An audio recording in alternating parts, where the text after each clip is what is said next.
Hello everyone, welcome back to Suchi story. নতুন একটি ব্লগে আপনাদেরকে স্বাগত। আশা করি সবাই খুব ভালো আছেন আর আমরাও খুব ভালো আছি। কলকাতার এই অসহ্য গরম সহ্য না করতে পেরে তো আমরা চলে গেছিলাম গরমের ছুটিতে দুদিনের জন্য আমাদের বাঙালিদের সবার প্রিয় জায়গা দীঘাতে। তো চলুন ব্লগটি এখান থেকে শুরু করা যাক, একটুকু স্কিপ না করে পুরোটা দেখার অনুরোধ রইল। তো সকাল 5:30টার বাস ধরে আমরা পৌঁছে গেছি দীঘাতে। সামনেই দীঘার গেট। আমাদের বাস ওল্ড দীঘার বাস স্ট্যান্ডে নামিয়ে দিয়েছে। সেখান থেকে আমরা একটা টোটো ভাড়া করে যাচ্ছি নিউ দীঘার উদ্দেশ্যে, কারণ আমাদের নিউ দীঘাতেই হোটেল বুক আছে। আর যাওয়ার পথে এরকম মেন রোডের পাশেই দেখতে পাচ্ছি দীঘাতে যে জগন্নাথ মন্দির তৈরি হচ্ছে, এই যে তার কনস্ট্রাকশন এখনও চলছে। দীঘা স্টেশন থেকে মাত্র 2 মিনিটের হাঁটা পথ। ওল্ড দীঘা থেকে নিউ দীঘা টোটো ভাড়া নিল আমাদের 100 টাকা। নিউ দীঘাতে আমাদের হোটেলের নাম হলো হোটেল কাঞ্চন ইন্টারন্যাশনাল। তো চলুন ঝটপট রুম টোরটা সেরে নিই। তো ঢুকেই হচ্ছে বাঁদিকে এরকম হচ্ছে ওয়াশরুম। তো যা যা দরকার সবই মোটামুটি আছে। আর এই হচ্ছে রুম, একটা ডবল বেডেড রুম রয়েছে, ওদিকে 2টো চেয়ার রয়েছে, এখানে টিভি রয়েছে, আর এই সাইডে একটা ছোট্ট কাবার্ড রয়েছে, ডাস্টবিন রয়েছে, একটা মিরর রয়েছে, একটা বসার টুল রয়েছে, আর একটা সাইডে একটা সাইড টেবিল রয়েছে। এইদিকে একটা জানলা রয়েছে, আর এই সাইডের দরজা দিয়ে এখানে রয়েছে একটা ছোট ব্যালকনি। তো ব্যালকনি থেকে পাশে এরকম রোড রয়েছে, আশেপাশে প্রচুর আরও হোটেল রয়েছে, মানে বলতে গেলে একটা ছোটোখাটো হোটেল পাড়া। আর ওই দূরে মানে সাইড দিয়ে দেখা যাচ্ছে সমুদ্র। আমরা এখন বেরিয়ে পড়েছি হোটেলে একটুখানি রেস্ট নিয়ে, তারপর একটু ফ্রেশ হয়ে বেরিয়ে পড়েছি। আমরা এখন যাচ্ছি টোটো করে উদয়পুর বিচের দিকে। আমরা সকালবেলা দীঘা বাস স্ট্যান্ডে বাস থেকে নামার পরে ওখানেই ব্রেকফাস্ট সেরে নিয়েছিলাম। আর এখন বাজে বেলা 12টা। কি রোদের একবার তেজ দেখুন। তো আমরা পৌঁছে গেছি উদয়পুর বিচে। এখানেও আশেপাশে অনেক খাবার দাবারের রেস্টুরেন্ট দোকানপাট আছে, এছাড়াও কেনাকাটির। আর নিউ দীঘা থেকে উদয়পুর বিচ আসতে টোটো ভাড়া নিল আমাদের 100 টাকা। আর এই সাইডে দেখুন পুরো মেলার মতন বসে গেছে, চারিদিকে শামিয়ানা খাটানো, প্রচুর ভিড় যাকে বলে। আমি 1 বছর আগেও এসেছিলাম, তবে এতটা ভিড় ছিল না আর এত শামিয়ানাও ছিল না। আর এখন মোস্ট প্রবাবলি এখন জোয়ার এসেছে, তার জন্য জলটাও এখন অনেক উঁচুতে রয়েছে। আর সবাই এখানে টেবিল চেয়ার নিয়ে মাছ ভাজা খাচ্ছে জলে পা ডুবিয়ে, আর অবশ্যই সাথে রঙিন পানীয় তো আছেই। তো ওই দূরে হচ্ছে উদয়পুর বিচের যেখানে আর কি মেন বিচটা। তো আমরা মেন বিচের থেকে একটুখানি সাইডে হাঁটতে হাঁটতে বেশ অনেকটা চলে এসেছি। সোজা ওই দিকটা গেলে মোহনা। তো আমরা হাঁটতে হাঁটতে চলে এসেছি। তো এদিকটা দেখুন অনেকটাই পরিষ্কার, আর জলটাও এদিকটা অনেকটাই পরিষ্কার। বেশ অনেকগুলো ঝিনুকও কুড়িয়ে পেয়েছি, যা আবার একটা হাওয়াতেই উড়ে চলেও গেল।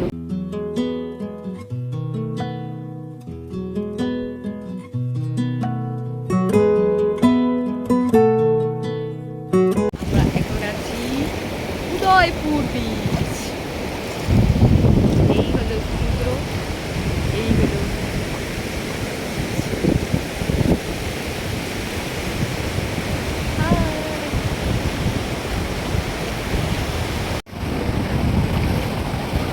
তো এই হলো উদয়পুর।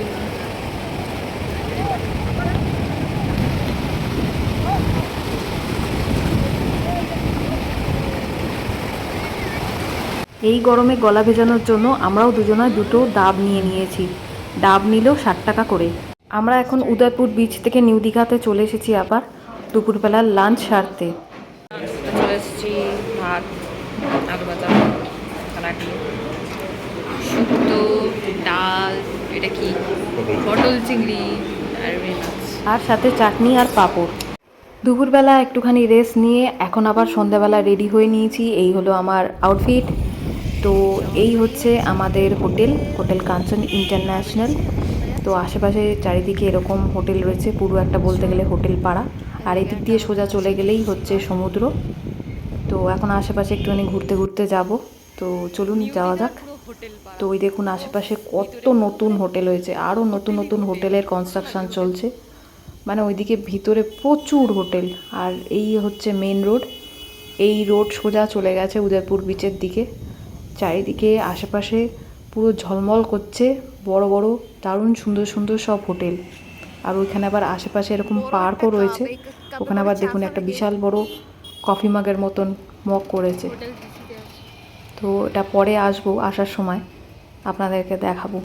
এখন হাঁটতে হাঁটতে চলে এসেছি ঢেউসাগর পার্কের সামনে। তোর এর এন্ট্রি ফি হচ্ছে 10 টাকা করে।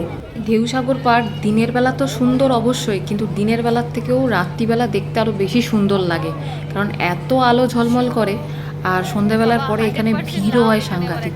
দেখুন কি সুন্দর লাইট দিয়ে সাজিয়েছে, যদিও এখন ক্রিসমাস না, তাও ক্রিসমাস ট্রির মতন লাইট দিয়ে সাজানো রয়েছে। বাচ্চাদের জন্য বলতে গেলে একটা দারুণ অ্যামিউজমেন্ট পার্ক। আর হ্যাঁ, অবশ্যই বড়দের জন্য তো অবশ্যই। সুইং করবে নাকি লাফাবে? অনেকটা উঁচু এগুলো, লাফাতে লাফাতে যাবো, গড়িয়ে গড়িয়ে পড়ে যাবো। ঢেউসাগরের টয় ট্রেন। এর ভিতরে প্রচুর খাবার দোকানেরও রয়েছে, কফি হাউস রয়েছে, পাপড়ি চাট, ফুচকা, আইসক্রিম সব কিছু আছে, কি নেই।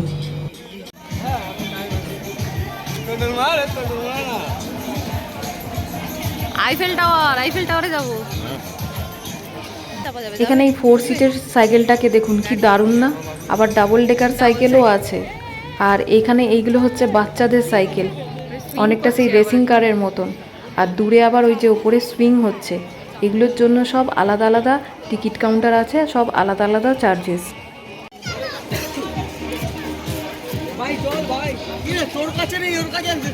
এখানে এই আলো দিয়ে তৈরি করা এই আইফেল টাওয়ারটাকে দেখুন, সাইজে ছোট হতে পারে কিন্তু দেখতে দারুণ সুন্দর লাগছে।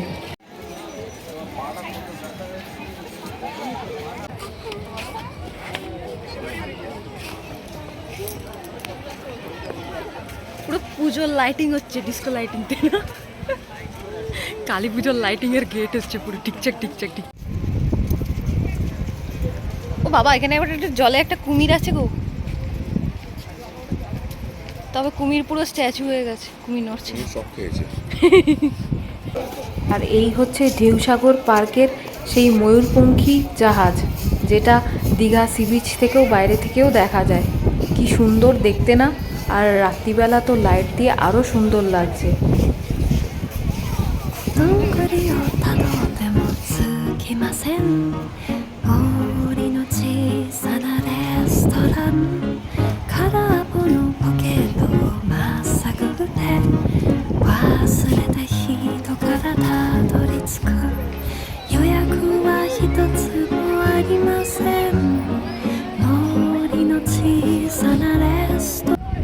আমরা কোথায় বলো? ঢেউসাগরে এসেছি। হাই করছো কেন? আমরা ঢেউসাগরে এসেছি, কি দাতা বুঝবি। এখানে এর মধ্যে আবার পশ্চিমবঙ্গ সরকারের একটা হ্যান্ডিক্যাপসেরও দোকান আছে। এর মধ্যে বিভিন্ন রকম ঝিনুকের সব জিনিসপত্র, সব ঘর সাজানোর জিনিস এখানে সেল হচ্ছে। আপনারা চাইলে এখানেও ভিজিট করতে পারেন। কিছুক্ষণ দাঁড়িয়ে দাঁড়িয়ে সুইং দেখলাম, তো এখন পার্ক থেকে বেরোনোর পালা। তো চলুন যাওয়া যাক। হ্যাবুক লেগেছে।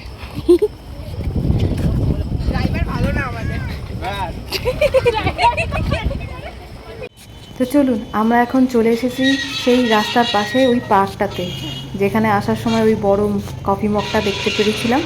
তো আসুন আপনাদেরকেও দেখাই।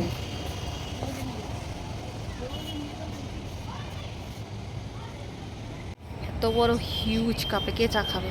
খাবে চা খাওয়ার কাপ না কফি খাওয়ার কাপ নাকি কমপ্লেন খাওয়ার কাপ? এটা কমপ্লেন খাওয়ার কাপ, লম্বা হবে। সুন্দর পার্কটা, ছোটখাটোর মধ্যে। আর এখানে ফুল ফুটেছে কত, অলকানন্দা ফুল। এই ফুলটা দেখুন কি সুন্দর দেখতে, তবে নাম জানি না। কালারটা বেশ অসাধারণ। আসার সময় যে হোটেলের সামনে দিয়ে আসলাম, সেই হোটেলের সামনেই এই পার্কটা রয়েছে। লম্বা একদম পার্কটা, বেশ সুন্দর ছিমছাম সাজানো, কোনো এন্ট্রি ফিজ নেই। আর একটা মজার কথা বলি, যে কফি মগটা আপনারা দেখলেন, ওটা আসলে ছিল জলের ট্যাঙ্কি। কি দারুণ বানিয়েছে না? আমরা এখন চলে এসেছি নিউ দীঘার জাহাজবাড়ির সামনে। এর মধ্যে অনেক রেস্টুরেন্টও আছে আর একটা 4D থিয়েটার শো আছে। আর এখন হাঁটতে হাঁটতে চলে এসেছি নিউ দীঘার বিচের সামনে। এখানে অনেক মার্কেট কমপ্লেক্স রয়েছে, আর বাচ্চাদের গাড়িগুলো দেখুন কি সুন্দর লাইট দিয়ে সাজিয়ে রেখে দিয়েছে। কি খাচ্ছ? বাটাটা পুরি। আচ্ছা, ও বাটাটা পুরি নাজুক নাজুক। আর এখন চলে এসেছি সি বিচের ধারে মাছ ভাজার দোকানের সামনে। কত টাইপের মাছ, অক্টোপাস, কত কিছু দেখুন। দারুণ সুন্দর হাওয়া দিচ্ছে। আর যাই হোক, বারে বারে ছুটে ছুটে আসা দীঘাতে এই হাওয়ারই জন্য, কলকাতা থেকে, তাও আবার এই গরমের মধ্যে।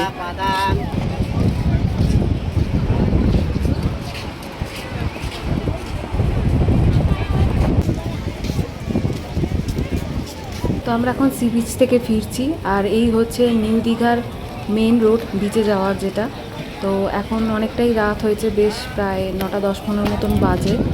তো আমরা এখন ডিনার সারবো, তারপর হোটেলে ঢুকবো। তো দুপুরবেলা আমরা যেই হোটেলে খেতে গেছিলাম, তো সেই হোটেলেই যাব, একদমই আমাদের হোটেলের সামনে। আর এই হচ্ছে রেস্টুরেন্ট, জানা হোটেল অ্যান্ড রেস্টুরেন্ট। সবাইকে হাইলি রেকমেন্ড করবো এই রেস্টুরেন্টের জন্য। তো আমরা রাত্রিবেলা নিয়েছিলাম তন্দুরি রুটি আর চিকেন দো পেঁয়াজা। তো আমরা ডিনার সেরে নিয়ে হোটেলে ফিরি, দেখা হচ্ছে কাল সকালে। গুড মর্নিং এভরিওয়ান, আমাদের সেকেন্ড ডে ফ্রম দীঘা। আমরা ব্রেকফাস্ট করে রেডি হয়ে নিয়েছি, এবার আমরা বেরোবো। চলো রোদ্দুরে বেরো। তো আমরা এখন হাঁটতে হাঁটতে চলে এসেছি দীঘার জগন্নাথ মন্দিরের সামনে।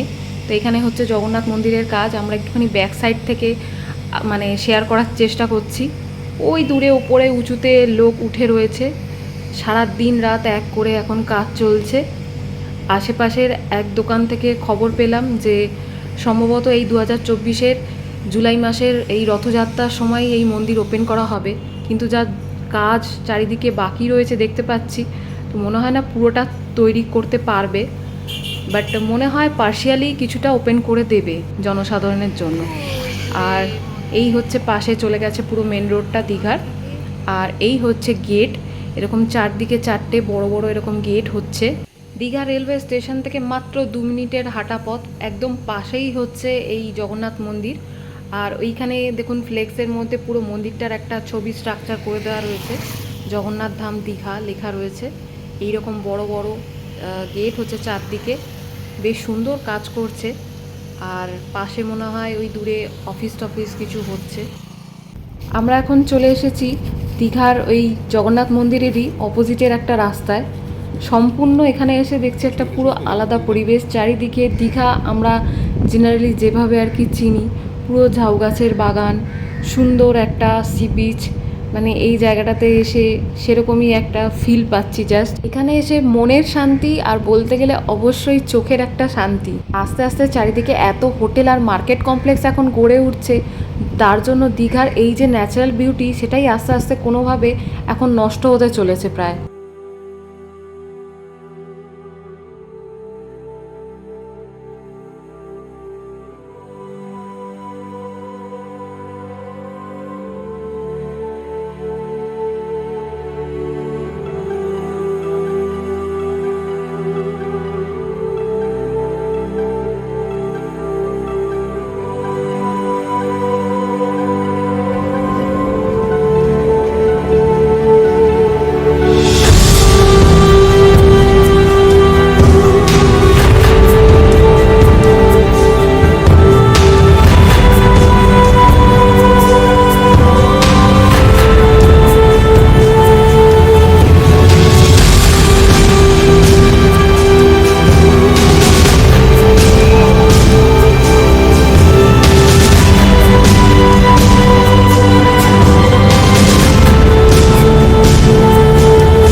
এখন আবার হাঁটতে হাঁটতে চলে এসেছি নিউ দীঘার সি বিচের সামনে।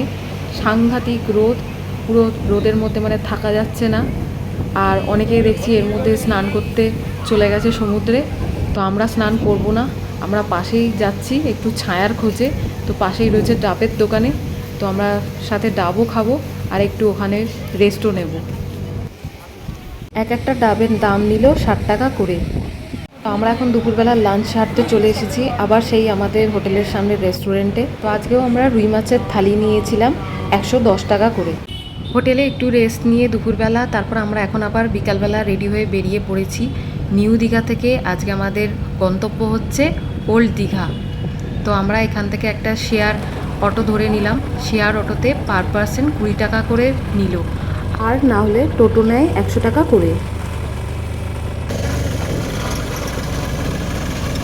আমরা এখন চলে এসেছি ওল্ড দীঘা সি বিচের ধারে। এখানে কি দারুণ সুন্দর হাওয়া দিচ্ছে।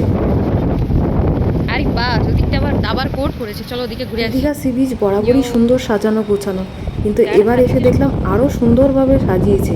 কি দারুণ লাগছে দেখুন।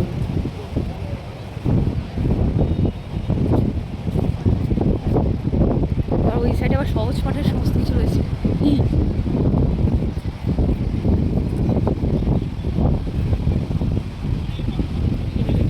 ওই দূরে আবার কবি যতীন্দ্রনাথ সেনগুপ্তের হাট কবিতাটাও লেখা রয়েছে।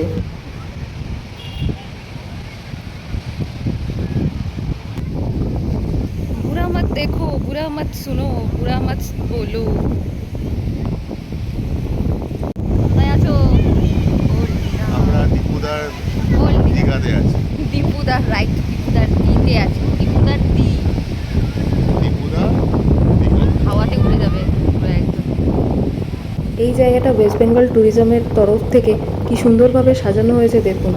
সবুজ সাথী প্রকল্প, কন্যাশ্রী প্রকল্প, ওই দূরে আবার বাউল গানের কতগুলো মডেল রয়েছে, ওদিকে আবার রবীন্দ্রনাথ ঠাকুরের একটা মডেল রয়েছে, আর এইখানটা বাচ্চাদের জন্য একটা ছোট সুন্দর পার্ক করা রয়েছে।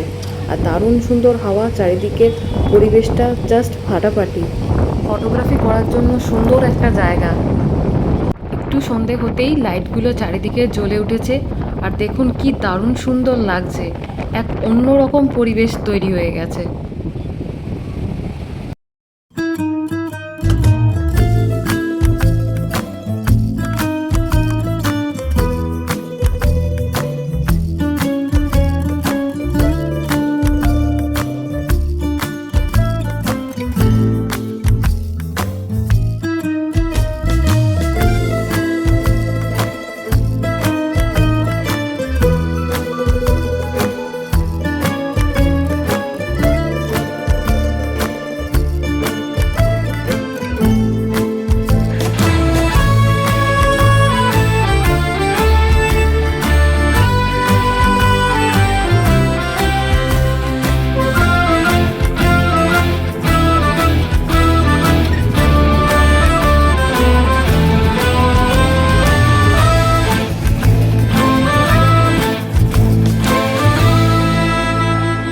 দীঘা বরাবরই নিউ দীঘার তুলনায় একটু বেশি জমজমাট, ওই জন্য এখানে বেশি লোকের সবথেকে বেশি ভিড় থাকে। বিভিন্ন রকম খাবারের দোকান থেকে শুরু করে কেনাকাটি, মার্কেটিং, শপিং, সব কিছুর দোকান মানে এখানে ভর্তি।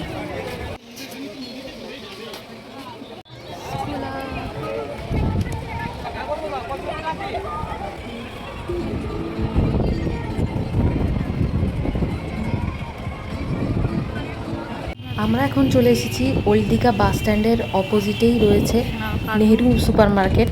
তো এই মার্কেটের মধ্যে এখন যাচ্ছি। তো এখানে প্রচুর কাজু বাদাম, ড্রাই ফ্রুটসের দোকান আছে, আপনারা চাইলে এখান থেকে ড্রাই ফ্রুটস কালেক্ট করতে পারেন। এছাড়া এরকম দোলনার দোকানও রয়েছে। দীঘা বিখ্যাত দড়ির দোলনা, মাদুর, এই সমস্ত পাওয়া যায়। আর এই নেহেরু সুপার মার্কেটের ভিতরে একটা পোর্শনেই রয়েছে দীঘার মাছ বাজার। তো আমরা মাছ বাজারে এখন মাছ দেখতে চলে এসেছি। দেখুন কত বড় বড় কাঁকড়া রয়েছে, আর এদিকেও রয়েছে পমফ্রেট মাছ রয়েছে, ইলিশ মাছ রয়েছে, বড় বড় চিংড়ি মাছ রয়েছে, আরও অনেক টাইপের ভ্যারাইটিস মাছ রয়েছে। এখান থেকে বাড়িতে প্যাকিং করেও মাছ নিয়ে যাওয়া যায়। আর এই বাজারের মধ্যেই রয়েছে দীঘার এই কালী মায়ের মন্দির, খুবই জাগ্রত একটা মন্দির। এখানে এখন সন্ধ্যা আরতি চলছে। তো আমরা এখন আবার ওল্ড দীঘা থেকে নিউ দীঘার সি বিচের ধারে চলে এসেছি। এখানে একটু বসে রেস্ট নিচ্ছি, আর বসে কি করছি সেটা তো দেখতেই পাচ্ছেন। এখন রাতের ডিনার সারতে চলে এসেছি রেস্টুরেন্টে। তো আজকে হলো আমাদের দীঘাতে শেষ রজনী, মানে শেষ রাত্রি। তো আমরা এখন ফিরছি হোটেলে ডিনার করে। তো কালকে সকালবেলা আমরা এখান থেকে ব্রেকফাস্ট করে চেক আউট করবো। তো দেখা হচ্ছে আপনাদের সাথে কাল সকাল। 2000 years later. Good morning everyone. সকাল সকাল উঠে পড়েছি, এখন যাচ্ছি সি বিচের ধারে সানরাইজ দেখতে। ঘুমিয়ে পুরো চোখ মুখ ফুলে গেছে। সূর্য প্রায় বেশ কিছুক্ষণ আগেই উঠে পড়েছে, আমাদের আসতে একটুখানি লেট হয়ে গেল এই যা।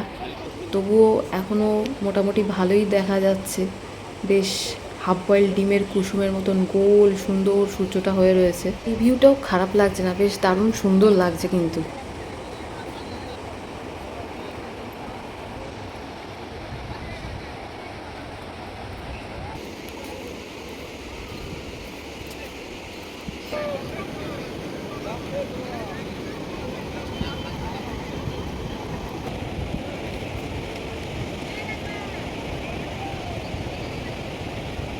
আমরা এখন বিচ ধরে একটুখানি মর্নিং ওয়াক করতে করতে এগোচ্ছি, আর পাশেই ক্রস করলাম ঢেউসাগরের ময়ূরপঙ্খী জাহাজটা। আর এদিককার বিচটা দেখুন কি সুন্দর পরিষ্কার পরিচ্ছন্ন, বেশ গুটি কয়েক লোক রয়েছে, তাছাড়া কিচ্ছু নেই, পুরো ফাঁকা, পরিষ্কার পরিচ্ছন্ন। আর ওই দূরে দেখুন কত মাছ ধরার নৌকো কি সুন্দর শাড়ি দিয়ে সাজিয়ে রেখে দিয়েছে।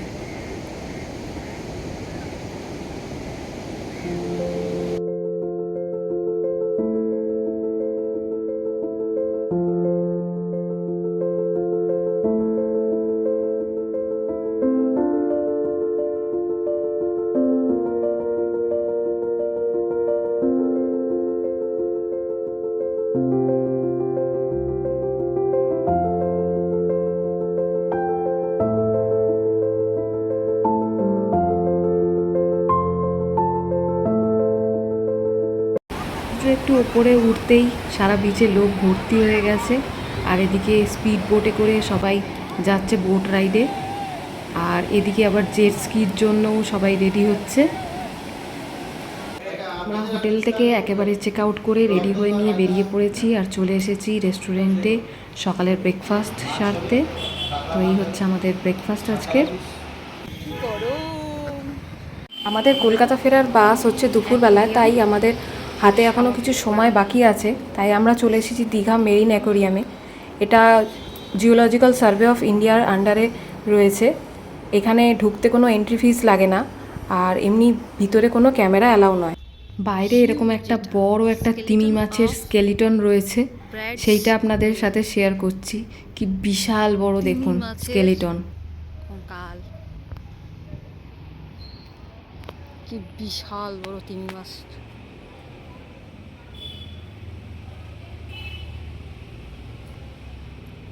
এই গরমের মধ্যে হাতে একটা আইসক্রিম নিয়ে আমরা বেরিয়ে পড়েছি অ্যাকোরিয়াম থেকে। পাশেই রয়েছে বাস স্ট্যান্ড, বাস স্ট্যান্ডে যাব, তার আগে লাঞ্চ সারবো। ওল্ড দীঘা বাস স্ট্যান্ডের অপোজিটেই রয়েছে দ্রৌপদী রেস্টুরেন্ট, সেখানেই চলে এসেছি লাঞ্চ সারতে। তো আমরা নিয়ে নিয়েছি রুই মাছের থালি। তো আমাদের লাঞ্চ সারা কমপ্লিট। এই হচ্ছে ওল্ড দীঘার বাস স্ট্যান্ড। তো এখান থেকে আমাদের অলরেডি বাস দিয়ে দিয়েছে। এই হলো আমাদের বাস।